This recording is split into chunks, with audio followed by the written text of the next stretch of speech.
Well, we launched in the beginning of March, and we're continuing until October when the people harvest their seeds. We expect the seeds to come back. That is how we operate as a seed library. You borrow the seeds, you plant your produce, and then when you harvest them, just save a little bit of seeds and send them back to us. A lot of credit has to go towards Edmonton Public Library and a whole bunch of other libraries across Canada who have developed their own seed libraries in support of their own programming.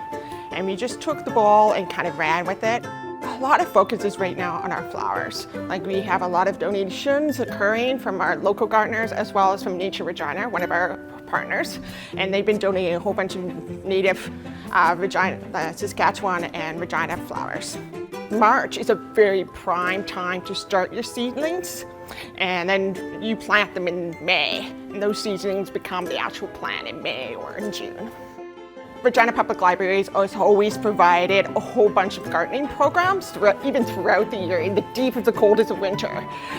We always support our diverse community in their wants and needs, and they've always wanted gardening programs. And the Seed Library is just a natural extension of providing that type of service to them, and it also allows them to get a barrier-free access to a hobby or a way of getting more food on their table.